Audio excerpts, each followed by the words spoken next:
मैं अभी कुछ महीनों पहले ही इस शहर में नौकरी करने के लिए आया था। ये शहर मेरे लिए नया होने के साथ साथ बहुत ही अजीब भी था। अजीब इसलिए था क्योंकि यहाँ का माहौल बहुत ही खुला हुआ सा था। क्योंकि जिस गांव में मैं रहकर आया था वहाँ पर बहुत ही घुटा घुटा सा माहौल था। मैं 26 साल का हो गया था, लेकिन अभी तक मेरी शादी नहीं हुई थी। मैं अपनी फैमिली के साथ गांव में रहता था, लेकिन पढ़ाई पूरी करने के बाद मैंने शहर में ही नौकरी करने का फैसला कर लिया। क्योंकि शहर में नौकरी करने का भी एक अलग ही मज़ा है। मैंने यहीं पर एक फ़्लैट किराए पर ले लिया था और अभी मेरी नौकरी को सिर्फ कुछ ही महीने गुजरे थे। इतनी जल्दी तो मुझे मेरी कंपनी फ़्लैट नहीं दे सकती थी। मैंने फ़्लैट कॉलोनी में ले लिया था।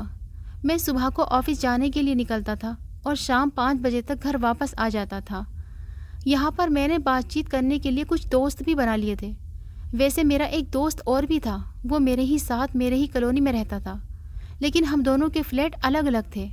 वो शादीशुदा था, वो भी गांव से ही आया था मेरे साथ नौकरी करने के लिए, लेकिन अपनी पत्नी और बच्चों को साथ लेकर आया था। मेरे पेरेंट्स का कहना था कि वो भी मेरी शादी जल्दी ही कर देना चाहते हैं, लेकिन अभी मैं शादी नहीं करना चाहता।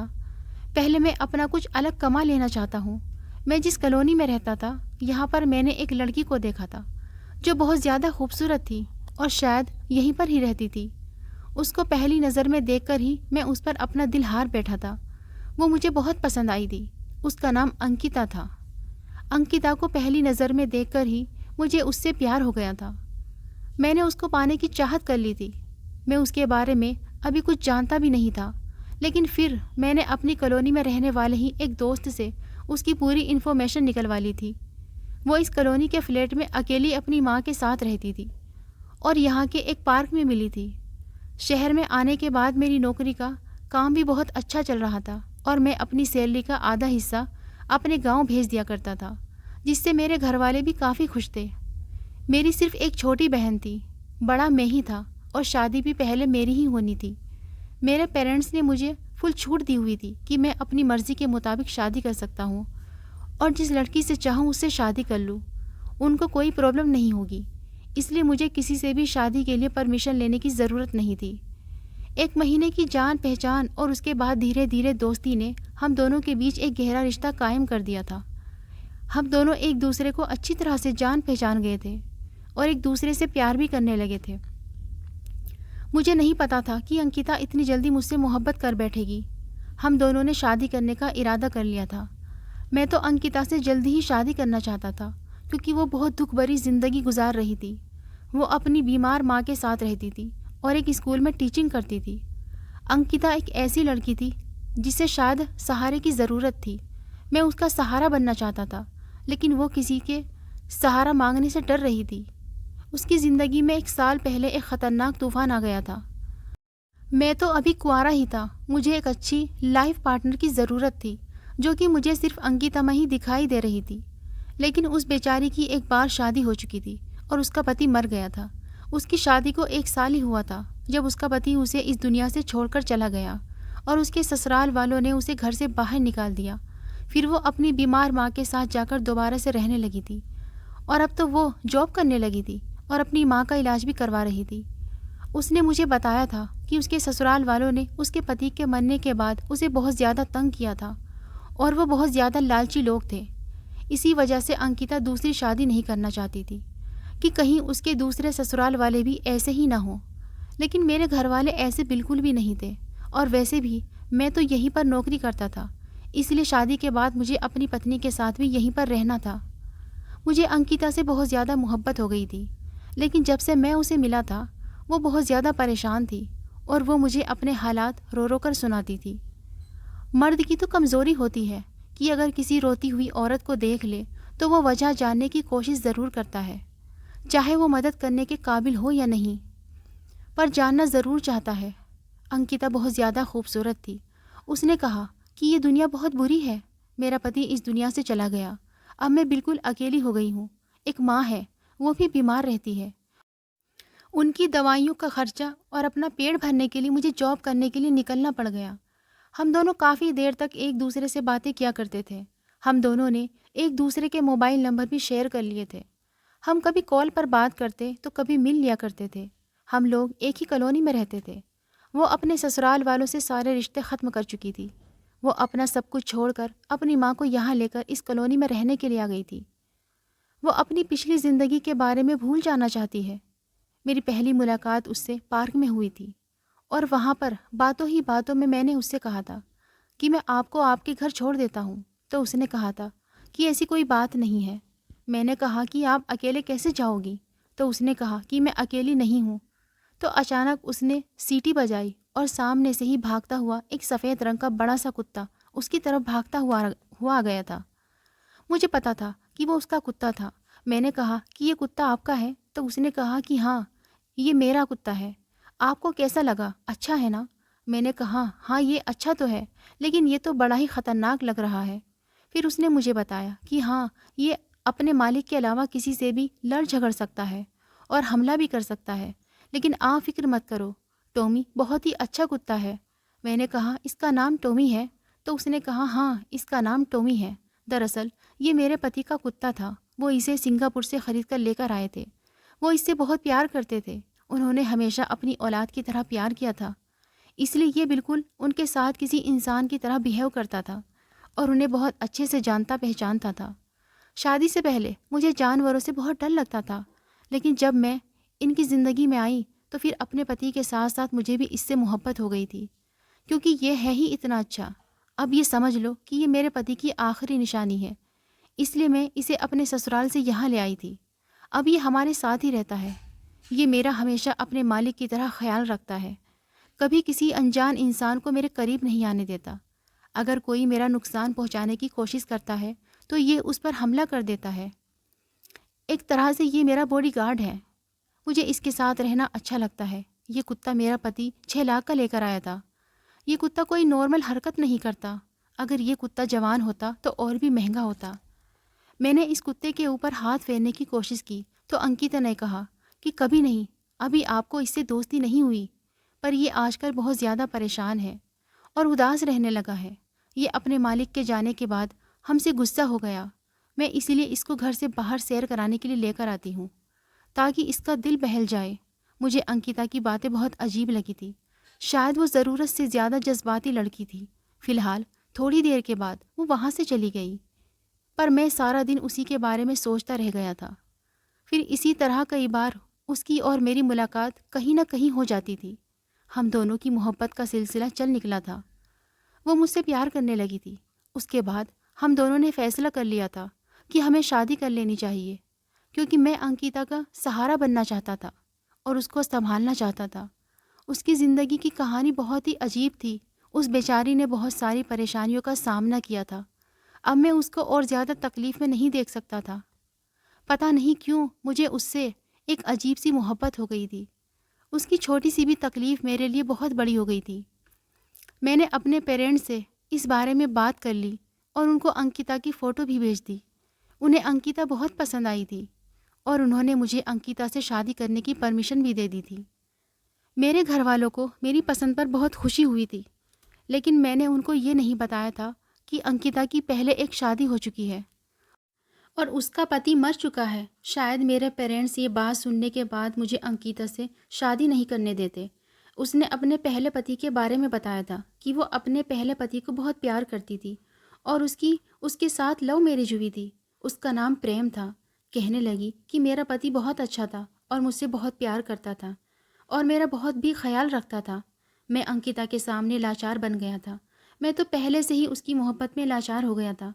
मैं उसकी हर तरह से मदद करने की कोशिश करता था ताकि मेरा उस पर अच्छा अटेक्शन पड़ सके और वो अपने मरे हुए पति को भूलकर मेरे साथ अपनी नई ज़िंदगी की शुरुआत कर सके और अपने दिल में ये ठान ले कि मैं उसका बहुत ख्याल रखता हूँ। मैं उससे बहुत प्यार करता हूँ। हमने जल्द से जल्द शादी करने का इरादा कर लिया था। अंकिता की माँ भी हम दोनों की शादी के लिए मान गई थी। उन्हें भी इस शादी से कोई प्रॉब्लम नहीं थी, बल्कि वो तो बहुत खुश हो रही थी कि उनकी बेटी को एक कुंवारा और उसका ख्याल रखने वाला लड़का मिल रहा है। अंकिता और मैं हम दोनों एक दूसरे के धीरे धीरे बहुत करीब आ रहे थे। वो कह रही थी कि मैंने कभी सोचा भी नहीं था कि मैं अपने पति के जाने के बाद फिर से खुश रह पाऊंगी, लेकिन आपके साथ मुझे बहुत अच्छा महसूस होता है। हम दोनों ने तय कर लिया था कि अगले हफ्ते हम दोनों शादी कर लेंगे। मैंने अपनी शादी के बारे में अपने पेरेंट्स को बताया था और उनसे कहा था कि आप लोग भी शहर आ जाओ। लेकिन मेरे पेरेंट्स ने ज़िद की थी कि मैं अपनी पत्नी को लेकर गांव चला जाऊं और मेरी शादी वहीं से हो, क्योंकि मैं उनका इकलौता बेटा था और वो लोग मेरी शादी पर अपने सारे अरमान पूरे करना चाहते थे। मैंने जब इस बारे में अंकिता को बताया तो उसने साफ साफ इनकार कर दिया। उसने कहा, अभय, तुम नहीं जानते हो कि मेरा पति कितना बड़ा बिजनेसमैन था और वो शहर में रहता था और मैं कभी भी गांव नहीं गई। मैंने अपनी सारी ज़िंदगी शहर में ही रहकर गुजारी है। मैं कभी गांव नहीं जा सकती। मैंने उसको समझाया था कि मैं अपनी मम्मी पापा की खुशी की वजह से वहाँ पर शादी करना चाहता हूँ, ताकि उन लोगों के अरमान पूरे हो जाए। बस शादी करने के एक हफ्ते बाद हम यहाँ वापस आ जाएंगे। लेकिन अंकिता ने कहा कि एक हफ्ते में मेरा यहाँ पर काफ़ी कुछ बदल जाएगा। उसने मुझे गांव जाने से साफ इनकार कर दिया था और कहा था कि शादी यहीं से होगी। मैंने जब इस बारे में अपने मम्मी पापा को बताया तो वो लोग भी नहीं मान रहे थे। इसलिए मैंने अंकिता की ही बात मान ली और शहर में ही कोर्ट मैरिज कर ली थी। इस बात से मेरे मम्मी पापा भी नाराज़ हो गए थे, और नाराज़ होते भी क्यों नहीं, क्योंकि उनका इकलौता बेटा होते हुए मैंने उनके सारे अरमानों पर पानी फेर दिया था। फिर मेरी छोटी बहन भी थी जिसे मेरी शादी की बहुत चाहत थी, वो बेचारी भी रोती रह गई थी। मैंने अपनी फैमिली के साथ ये काम करके अच्छा नहीं किया था। मुझे बहुत शर्मिंदगी हो रही थी। कई दिनों तक मेरे घर से तो कोई कॉल भी नहीं आई थी। इस तरह से अंकिता मेरी ज़िंदगी में आ गई थी और उसने अपना सामान भी मेरे फ्लैट में शिफ्ट करा दिया था। अंकिता की माँ अपने बड़े बेटे के यहाँ पर रहने के लिए चली गई थी। शादी के बाद हमारी ज़िंदगी बहुत अच्छी गुजरने लगी थी। अंकिता कहने लगी कि मैंने कभी सोचा भी नहीं था कि मुझे फिर से एक लाइफ पार्टनर मिल जाएगा। मेरी किस्मत शायद बहुत अच्छी है। हम लोगों की ज़िंदगी ऐसे ही गुजर रही थी जैसे किसी फिल्म के हीरो हीरोइन की ज़िंदगी होती है। हम एक दूसरे के बिना नहीं रह पाते थे। वो टॉमी को भी अपने साथ लेकर आई थी और वो भी अब मेरे घर में ही रहता था, जबकि मैं इस सब के ख़िलाफ़ था। मुझे जानवरों को घर में रखना बिल्कुल भी पसंद नहीं था और ये कुत्ता भी मुझे बहुत ख़तरनाक लगता था। इसके लिए मैंने बाहर एक जगह बना दी थी। वो मेरे साथ थोड़ा कंफर्टेबल तो हो गया था, लेकिन इस तरह से नहीं जिस तरह से अंकिता के साथ रहता था। अंकिता ने बताया कि जब से उसका पहला पति इस दुनिया से गया है, ये बहुत उदास हो गया और ये उसको बहुत याद करता है, क्योंकि वो इसका मालिक था। मैंने कहा था कि हाँ, जानवरों में भी तो फीलिंग होती है और कुछ जानवर ऐसे होते हैं जिनके अंदर बिल्कुल इंसानों जैसी फीलिंग होती है, इमोशन होते हैं, जैसे कुत्ता, बिल्ली या फिर भेड़ बकरी, ऐसे जानवर जो इंसान से बहुत जल्दी अटैच हो जाते हैं। अंकिता और मेरी शादी को अभी 1 महीना ही गुजरा था। अब अचानक एक दिन अंकिता की तबीयत ख़राब हो गई। मैं ऑफिस में था और पड़ोस के घर से मुझे कॉल आई थी कि आपके घर में जो कुत्ता रहता है वो ज़ोर ज़ोर से भौंक रहा है। वो लगातार आवाज़ निकाल रहा है। ऐसा लगता है जैसे वो किसी परेशानी में है। आप ज़रा अपने घर में जाकर देखें कि आपके घर में क्या परेशानी है। मैं जल्दी ही ऑफिस से घर आ गया था और जैसे ही मैं घर में दाखिल हुआ तो हैरान रह गया था कि मेरी पत्नी ज़मीन पर बेहोश पड़ी हुई थी। तभी तो टॉमी इतना शोर मचा रहा था। मैं अंकिता को फ़ौरन अपनी गाड़ी में डालकर डॉक्टर के पास ले गया था। डॉक्टर ने एक बहुत अच्छी खबर सुनाई थी। उन्होंने कहा था कि आपकी पत्नी प्रेग्नेंट है। इस बात से मैं बहुत खुश हुआ था और सबसे पहले मैंने कॉल करके इस बारे में अपने मम्मी पापा को बताया था। इस बात को सुनकर उन लोगों की नाराज़गी भी अब थोड़ी कम हो गई थी, वरना तो उन्हें लगता था कि शहर की लड़की से शादी करने के बाद मैं शहर का ही हो गया हूँ। हमारी शादी को 1 महीना हो गया था और ये खुशखबरी हमें जल्दी ही मिल गई थी। हम दोनों तो बहुत खुश थे। जब मैं अंकिता को अस्पताल से घर लेकर आया तो टॉमी उसको देखकर बहुत ज़्यादा बोल रहा था। वो बार बार ही ऐसा कर रहा था। अंकिता टॉमी की तरफ देखकर कहने लगी, अब मैं आ गई हूँ, सब कुछ ठीक है। मैंने उसे बताया कि तुम बेहोश हो गई थी, इसी तरह से शोर मचा रहा था। तभी तो मुझे पड़ोस वालों ने फ़ोन करके इसकी वजह बताई, तो मैं जल्दी से घर आ गया था, वरना तो मैं एक बहुत ज़रूरी मीटिंग में जाने वाला था। अगर मैं मीटिंग में चला जाता तो मैं शाम को ही घर वापस आता। मैंने कहा, ये तुम्हारा कुत्ता तो बहुत अच्छा है और सच में तुम्हारा बहुत ख्याल रखता है। आज इसी की वजह से तुम्हारी जान बच गई। लेकिन वो अभी भी ज़ोर ज़ोर से भौंक रहा था। मैंने अंकिता से कहा, लेकिन ये अब क्यों बोल रहा है? तो वो कहने लगी कि मुझे कुछ समझ नहीं आ रहा, शायद इसे भूख लगी होगी। तो वो खाना देने के लिए चली गई, लेकिन इसके बाद भी वो इसी तरह से भौंके जा रहा था। अब अंकिता को उस पर गुस्सा आ गया था और उसने कहा कि मेरी तबीयत ख़राब है टॉमी, तुम क्या चाहते हो। वो वहाँ से चली गई। कभी कभी तो मैं भी तंग आ जाता था क्योंकि वो बहुत ज़्यादा शोर मचाता था। एक दिन मैंने अपनी पत्नी को अपने पास बैठाया और उससे कहा कि देखो अंकिता, मुझे तुमसे बहुत ज़रूरी बात करनी है। वो मेरी तरफ ध्यान देते हुए देखने लगी और आजकल तो वो बहुत ज़्यादा खुश थी। कहने लगी कि हाँ बताओ क्या बात है। मैंने कहा कि देखो, अब हमारे घर में बच्चा भी आने वाला है और ये जानवर है, इसका कोई पता नहीं कि कब क्या कर दे। घर में छोटा बच्चा होगा और ये भी रहेगा तो मैं बहुत परेशान रहूँगा। मैं जितनी देर घर से बाहर रहूँगा मुझे टेंशन होती रहेगी। अगर तुम घर के कामों में बिजी हुई और उसने बच्चे के साथ कुछ कर दिया तो क्या होगा। अंकिता ने मेरी तरफ देखकर कहा, नहीं नहीं टॉमी, ऐसा बिल्कुल भी नहीं है। तुम नहीं जानते कि वो पालतू कुत्ता है, वैसी हरकत नहीं करेगा। अंकिता ने बताया कि हमारे घर में कुछ मेहमान रहने के लिए आ गए थे। लगभग 15 दिन तक हमारे घर पर रहे थे। उनके साथ उनके बच्चे भी थे। तब तो टॉमी ने कुछ भी नहीं कहा था। मैंने कहा, देखो अंकिता, जानवर का कभी कोई भरोसा नहीं होता। ये तुम्हारी तरफ देखकर बहुत बोलता है, मैंने नोट किया है। ये तुम्हारे पेट की तरफ देखकर कुछ ज़्यादा ही बोलता है। ऐसा लगता है जिसे कुछ कहना चाहता है। शायद अभी से ही इसे हमारे बच्चे से नफरत होने लगी है। ये अपनी नफरत का इजहार कर रहा है। अंकिता को अचानक से गुस्सा आ गया था। उसने कहा कि नहीं, ऐसा कुछ नहीं है। उसे क्या पता कि मैं माँ बनने वाली हूँ। वो एक जानवर है। तुम कैसी बेवकूफ़ी वाली बातें कर रहे हो। मैंने आपसे कहा ना कि मेरे पहले पति की आखिरी निशानी है और मैं अपने पहले पति की निशानी खुद से जुदा नहीं कर सकती। मैंने कहा, मैं तुम्हारे पहले पति की कोई भी निशानी तुम्हारे साथ बर्दाश्त नहीं कर सकता। जब तक तुम बार बार उसकी बात छेड़ती हो और कहती हो कि मेरे पहले पति की आखिरी निशानी है, तो मुझे बिल्कुल भी अच्छा नहीं लगता। क्योंकि निशानियाँ तो उसी इंसान की संभाल कर रखी जाती है ना, जिस इंसान से हमें मोहब्बत होती है। वो कहने लगी, अभय, मैंने आपसे कोई झूठ नहीं बोला। मुझे मोहब्बत थी अपने पहले पति से और मेरी उसके साथ लव मैरिज हुई थी। मैं उससे बहुत प्यार करती थी और हमेशा करती रहूँगी। वो अभी इस दुनिया में नहीं है, चला गया है यहाँ से। अब आप क्या चाहते हो कि मैं उससे नफ़रत करने लग जाऊँ? अगर मैं उससे नफ़रत कर सकती हूँ तो फिर मैं आपसे भी नफ़रत कर सकती हूँ। अंकिता की इस बात पर मुझे बहुत ज़्यादा गुस्सा आ गया था। मैंने कहा कि मैं तुमसे बहुत ज़्यादा मोहब्बत करता हूँ। इतना शायद पहला पति भी नहीं करता होगा। मैं तुम्हारी ज़िंदगी में हूँ। मैंने तो कभी तुम्हारे सामने किसी दूसरी लड़की का जिक्र तक नहीं किया। और तो और मैंने कभी किसी दूसरी लड़की को पसंद तक नहीं किया। लेकिन तुम्हें देखते ही मैं तुम पर फिदा हो गया था और तुम भी तो मुझे देखते ही मुझ पर फिदा हो गई थी, मुझसे प्यार करने लगी थी। मुझे लगता था कि तुम अपने पहले पति को सिर्फ अच्छे शब्दों में ही याद करती थी। उसने कहा कि आप क्यों मुझसे लड़ाई झगड़ा कर रहे हो। मैंने उसे कहा कि मुझे ना तो कोई लड़ाई करनी है और ना ही कोई झगड़ा, बस तुम इस कुत्ते को इस घर से निकाल दो। वो कहने लगी कि ऐसा नहीं हो सकता, मैं इसे नहीं निकाल सकती और मैं इसे कहाँ निकालूंगी। हम इसे जहाँ भी छोड़ देंगे ये वापस मेरे ही पास आ जाएगा। और फिर ये कोई आम कुत्ता नहीं है, ये 6 लाख का कुत्ता है। इसे यहाँ पर कोई भी चोरी कर सकता है क्योंकि इस तरह के कुत्ते हर जगह नहीं पाए जाते। ये सिर्फ विदेशी जैसी जगह पर होते हैं। अगर इसे किसी ने चोरी कर लिया तो वापस भी नहीं करेगा। मैंने कहा कि फिर इसको बेच देते हैं। तो इस बात पर अंकिता का दिल बहुत दुख गया था। उसने कहा कि नहीं, मैं इसको नहीं बेचने दूंगी।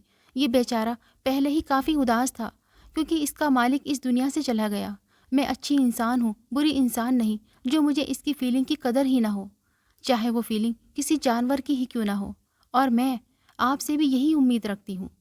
मैं अपनी पत्नी के सामने शर्मिंदा होने लगा था क्योंकि मैंने भी उसे यही कहा था कि मैं भी एक नर्म दिल का और अच्छा इंसान हूँ, जबकि मैं ऐसा था ही नहीं। लेकिन मैं क्या कर सकता था, मैं खामोश हो गया। दिन इसी तरह से गुजरने लगे थे।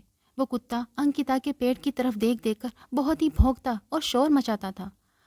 अब ये बात अंकिता ने भी नोट करना शुरू कर दी थी और वो उससे दूर दूर रहती थी। मुझसे कहती थी कि आप जाकर इसे खाना दे दो। मैं जब इस कुत्ते को देखता तो मुझे भी डर लगता था। ऐसा लगता था कि जैसे वो अभी मुझे काट खाने के लिए मुझ पर छलांग मारने वाला है और ये मुझ पर हमला कर देगा।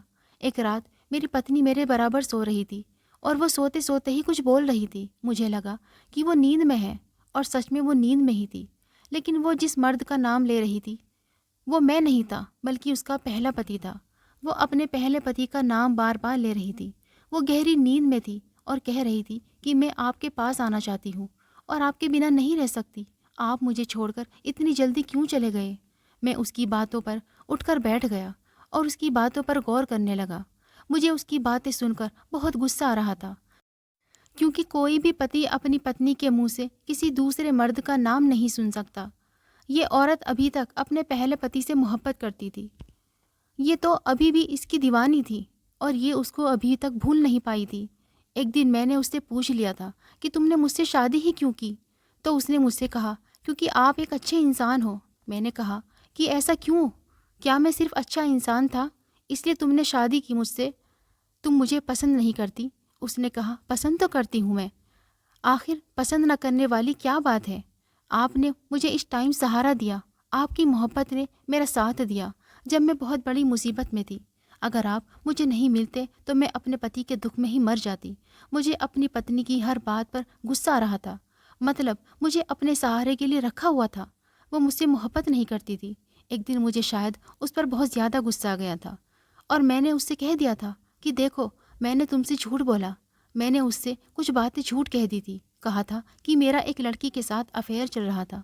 मैं उससे बहुत प्यार करता था, लेकिन उसने मुझे धोखा दिया। मैंने उसे छोड़ दिया था। जब उसने मुझे छोड़ दिया था तो मेरी आंखों में आंसू नहीं आए थे। मैंने तुमसे झूठ बोला था, लेकिन तुम अपने पहले पति का जिक्र मेरे सामने मत किया करो। मेरी बात सुनकर अंकिता खामोश हो गई थी। उसने कहा कि आपने मुझसे झूठ क्यों बोला? मैंने तो सोचा था कि आपकी ज़िंदगी में पहली और आखिरी लड़की सिर्फ मैं ही हूँ। मैंने सोचा था कि आपने मेरे अलावा कभी किसी से मोहब्बत नहीं की, लेकिन आपने मोहब्बत की है तो भी आप मेरे साथ लड़ते झगड़ते रहते हो। उस लड़की ने आपको धोखा दिया, लेकिन मैंने तो आपको कोई धोखा नहीं दिया। मैं तो आपके साथ बहुत सीरियस थी और आपसे प्यार करने लगी थी। तब आप मुझसे इस तरह की बातें करते हो।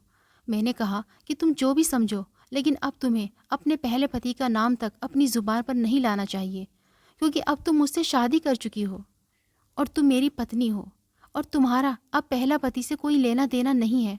वो इस दुनिया से चला गया तो तुम्हें भी अपने पति को अपने दिल से निकाल देना चाहिए। अब अगर तुमने अपने पति का नाम लिया तो मैं इसे बेवफाई समझूंगा। फिर तुम में और मेरी पहली गर्लफ्रेंड में कोई फ़र्क नहीं रहेगा। वो कहने लगी, क्या मतलब है आपकी बेवफाई एक ऐसे इंसान से जो इस दुनिया में है ही नहीं? तो मैंने कहा, हाँ तुम जो भी कहो, बस अब अगर तुमने उसका नाम लिया तो मैं समझूंगा कि तुम मुझे तकलीफ़ देना चाहती हो। मेरी पत्नी ने उसका नाम तो नहीं लिया था, लेकिन वो मुझसे दूर दूर रहने लगी थी। उसका मूड मेरी तरफ से ऑफ रहता था। वो मुझसे कोई बातचीत भी नहीं करती थी। पहले जैसे की तरह मेरे साथ रिएक्ट भी नहीं करती थी और ना ही मेरे साथ अपने दिल की कोई बात करती थी। औरत की खामोशी तूफान आने का अंदेशा होती है। एक खुश औरत कभी भी खामोश नहीं होती। जो औरत खामोश हो जाती है उसका यही मतलब होता है कि या तो वो खुश नहीं है या फिर उसकी खामोशी के पीछे कोई बहुत बड़ी वजह छुपी हुई है। मेरी पत्नी बैठे बैठे कहीं खो भी जाती थी और मैं यही समझता था कि वो अपने पहले पति की यादों में खोई हुई है, वो पति जो इस दुनिया से जा चुका है। इसी तरह वक्त गुजरने लगा था और एक दिन मेरी पत्नी की तबीयत अचानक से ख़राब हो गई थी। मैं उसे इमरजेंसी में ही करीब के एक अस्पताल में लेकर चला गया था।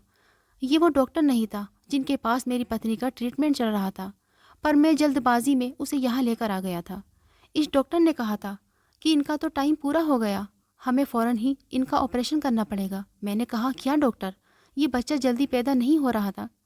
तो उन्होंने कहा कि नहीं नहीं, जल्दी पैदा नहीं हो रहा, बल्कि पूरे 9 महीने हो गए और 9 महीने से भी कुछ दिन ऊपर आ गए हैं। मैं डॉक्टर की इस बात को सुनकर हैरान हो गया था, क्योंकि अगर ऐसी बात थी तो फिर मामला कुछ गड़बड़ ज़रूर था। डॉक्टर ने कहा, लेकिन अब ये बातें करने का टाइम नहीं है। आप पैसों का इंतज़ाम करें, हमें ऑपरेशन करना होगा, वरना बच्चे की जान को ख़तरा हो सकता है। मैंने जल्दी से सारी फॉर्मेलिटीज़ पूरी कर दी थी। मेरी पत्नी का ऑपरेशन हो गया था। अब मेरी पत्नी ठीक थी। उसे ऑपरेशन रूम से कमरे में लेकर आ गए थे, लेकिन बच्चे को 24 घंटे के लिए मशीन में रखा गया था। बच्चे की तबीयत कुछ ठीक नहीं थी। डॉक्टर ने कहा था कि 24 घंटे के बाद बच्चे को मशीन से निकाल लिया जाएगा। मेरी पत्नी अपने बच्चे के लिए बहुत परेशान थी। मैंने उसको समझाया था कि तुम परेशान मत हो, हमारा बच्चा बिल्कुल ठीक है। ऊपर वाले की दया से कल तक वो और भी ज़्यादा ठीक हो जाएगा। ऊपर वाले ने तुम्हें बेटा दिया है।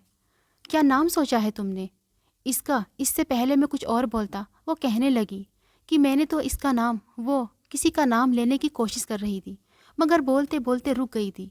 मुझे ऐसा लगा जैसे वो ये कहना चाहती है कि वो अपने बच्चे का नाम अपने पहले पति का नाम पर रखना चाहती है, लेकिन वो खामोश हो गई थी। जब नर्स बच्चे को लेकर आई तो मैं बच्चे को देखकर हैरान रह गया था। बच्चा बहुत ही ज़्यादा सांवले रंग का था, जबकि मेरी पत्नी बिल्कुल सफ़ेद थी और मैं भी काफ़ी खूबसूरत था। फिर ये बच्चा सांवला कैसे पैदा हो गया? जैसे ही हम बच्चे को लेकर घर में दाखिल हुए तो टॉमी दौड़ता हुआ हमारे पास आ गया और उसने शोर मचाना शुरू कर दिया था। मैंने अंकिता से कहा कि ये क्या कर रहा है, इसे बच्चे से दूर रखो, कहीं ये बच्चे को कुछ नुकसान ना पहुंचा दे। मैं परेशान होने लगा था, पर इस बात पर अंकिता हंसने लगी और उसने कहा कि ये खुश हो रहा है। आज बहुत सालों बाद मैंने इसे इस तरह से खुश होते हुए देखा है।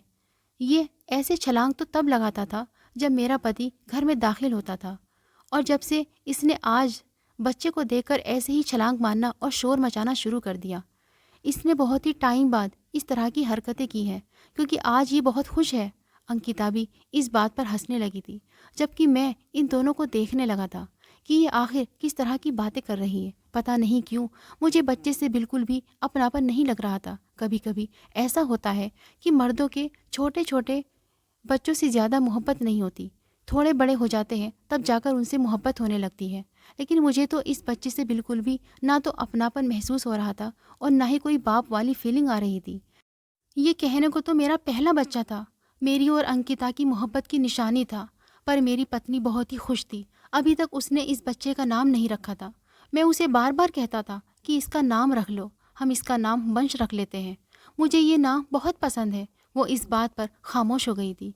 एक दिन बच्चे की तबीयत अचानक ख़राब हो गई और मेरी पत्नी का तो ऑपरेशन हुआ था, इसलिए वो बार बार घर से बाहर नहीं निकल सकती थी। मैंने कहा कि तुम फिक्र मत करो, मैं इसे डॉक्टर के पास ले जाता हूँ, डॉक्टर यहाँ करीब में ही है। उसने कहा कि ध्यान से लेकर जाना और टॉमी को साथ लेकर जाना। मैंने कहा कि इसे साथ लेकर क्यों जाऊँ, टॉमी को संभालूं या फिर इस बच्चे को देखूं। फिलहाल मैं डॉक्टर के पास बच्चे को लेकर चला गया था। डॉक्टर ने कहा था कि कोई परेशानी वाली बात नहीं है, छोटे बच्चे कभी कभी बीमार हो जाते हैं। मैं डॉक्टर से डीएनए टेस्ट करवाना चाहता था। जब मैंने डॉक्टर से इस बारे में कहा तो डॉक्टर मेरी बात सुनकर हैरान हो गया, लेकिन डॉक्टर मेरा जानने वाला था, इसलिए मेरी बात मान गया था। उसने कहा था कि ठीक है, डीएनए टेस्ट कर लेते हैं, छोटा सा ही टेस्ट होगा, लेकिन रिपोर्ट आपको 2 दिन के बाद मिलेगी। मैंने कहा था ठीक है। मैंने टेस्ट करवा लिया था और बच्चे को घर लेकर वापस आ गया था। बच्चा पहले से ठीक था। जब से बच्चा आया था तब से अंकिता मुझे देख भी नहीं रही थी, और वो पहले भी मेरी तरफ कहाँ देखती थी, अपने ही ख्यालों में खोई रहती थी। सिर्फ शादी के शुरू के दिनों में ही वो मेरे साथ बहुत अच्छे से पेश आती थी। जब वो मेरे गले लगती थी तो आंखें बंद कर लेती थी। मुझे अब ऐसे लगने लगा था कि शायद वो मेरे गले लगकर ये महसूस करती थी कि मैं उसका पहला पति हूँ। मुझे तो ये समझ ही नहीं आती थी कि मेरी किस्मत इतनी बुरी कैसे हो गई थी। इस लड़की की वजह से मैंने अपने मम्मी पापा के भी अरमानों पर पानी फेर दिया था। जो इसने कहा था मैंने वही किया था, लेकिन ये तो किसी और के ख्यालों में खोई रहती थी। अब मैं इस बच्चे की तरफ भी हमेशा ही शक की नज़र से देखता था कि कुछ ना कुछ तो गड़बड़ ज़रूर थी, और मैं इस बात पर हैरान था कि जब ये बच्चा पैदा होने वाला था तो टॉमी मेरी पत्नी की तरफ देखकर अजीब तरीके से शोर मचाने लगता था। लेकिन अब जब से ये बच्चा इस दुनिया में आया था तो उसका बिहेवियर बच्चे के साथ बहुत अच्छा हो गया था। वो उसके आगे पीछे भागता था। मेरी पत्नी बेटे और टॉमी को एक साथ खेलते हुए देखकर मुझे ऐसा लगता था जैसे मैं किसी के लिए कुछ भी नहीं हूँ। मेरी पत्नी तो हमेशा अपने बेटे में ही बिजी रहती थी। 2 दिन के बाद मुझे डॉक्टर ने कॉल किया और बताया कि आपकी डीएनए रिपोर्ट आ चुकी है, आप आकर ले जाओ। मैं बहुत परेशान था और जानना भी चाहता था। मैं ये भी सोचता था कि मैं रिपोर्ट लेने नहीं जाऊं, मुझे अपनी पत्नी पर शक नहीं करना चाहिए था। लेकिन फिर मेरी मर्दानगी सामने आ गई और मैं चला ही गया था। डॉक्टर ने मुझे रिपोर्ट बताई तो मैं हैरान रह गया था, और मुझे समझ आ गया था कि टॉमी मेरी पत्नी के पेट की तरफ देखकर इतना ज़्यादा शोर क्यों मचाता था, और अब इस बच्चे के आने से वो इतना खुश क्यों था। क्योंकि इस बच्चे का पिता मैं नहीं बल्कि मेरी पत्नी का पहला पति था। जब वो इस दुनिया से गया था तब मेरी पत्नी माँ बनने वाली थी। जब अंकिता की मुझसे मुलाकात हुई थी उससे 1 महीने पहले ही उसके पति की मौत हुई थी। उसने मुझसे झूठ बोला था कि उसके पति की मौत को 1 साल हो गया है। उसके ही कुछ वक्त बाद मैंने अपनी पत्नी से शादी कर ली थी। शायद मेरी पत्नी को भी इस बात के बारे में पता नहीं था। मेरी शादी के बाद तभी तो वो बार बार अंकिता को देखकर टॉमी भौंका करता था। शायद उसको पता था कि मेरी पत्नी का बच्चा होने वाला है और वो बच्चा उसके मालिक की औलाद है। और जैसा मेरी पत्नी ने कहा कि ये तो ऐसे खुश हो रहा है जैसे इसका मालिक घर में आया है, क्योंकि वो मेरी पत्नी के पहले पति की औलाद है। तभी तो अभी तक मेरी पत्नी ने इस बच्चे का नाम तक नहीं रखा था। आज जब मैं घर वापस आया तो चुपचाप अपना सामान पैक करने लगा। वो मुझसे कहने लगी कि क्या बात है, क्या कर रहे हो, कहीं जा रहे हो क्या? मैंने कहा कि हाँ, जा रहा हूँ, हमेशा के लिए। उसने कहा कि क्या मतलब है?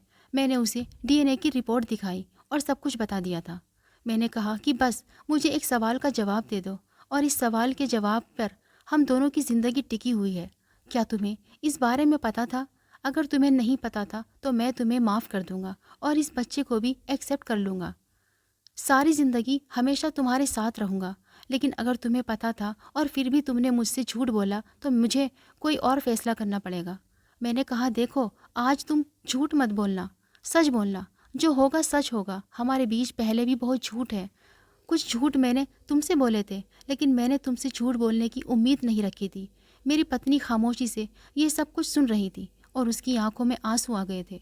उसने कहा कि मुझे शक था कि शायद मैं प्रेग्नेंट हूँ, लेकिन ये तो मासूम बच्चा है ना, और इसका तो पिता भी इस दुनिया में नहीं है। ये अनाथ है। अगर तुम इसको सहारा दे दो तो ऊपर वाला हमेशा तुम्हारा भला करेगा। मैंने कहा ऊपर वाला मेरे इस बात से ही भला नहीं करेगा। मुझे सिर्फ ऐसी पत्नी की ज़रूरत थी जो सिर्फ मेरी होकर मेरे बारे में सोचे। लेकिन तुम तो अभी भी अपने पहले पति को नहीं भूल पाई हो और ये बच्चा भी उसी का है। मैं कैसे तुम्हारे साथ रह सकता हूँ? मुझे माफ़ कर दो। मैं इस रिश्ते को आगे लेकर नहीं चल सकता। मेरी पत्नी रोने लगी थी। मैंने कहा कि वो जानवर था, एक कुत्ता था। उसको इस बात का आइडिया हो गया था कि ये बच्चा उसके मालिक का है, लेकिन मैं बेवकूफ़ बन रहा था। आखिरी सांस तक बेवकूफ़ बना रहा। और अगर अभी ये टेस्ट नहीं करवाता तो शायद मुझे तुम सारी ज़िंदगी बेवकूफ़ बनाकर रखती। क्या तुमने मुझे एक बेवकूफ़ आदमी समझा था? इस बात से मुझे बहुत ठेस पहुंची थी। मेरी पत्नी रोने लगी थी, मेरे कदमों में बैठकर रो रही थी। मैं परेशान था और अपना सामान बांधकर घर से निकल आया था।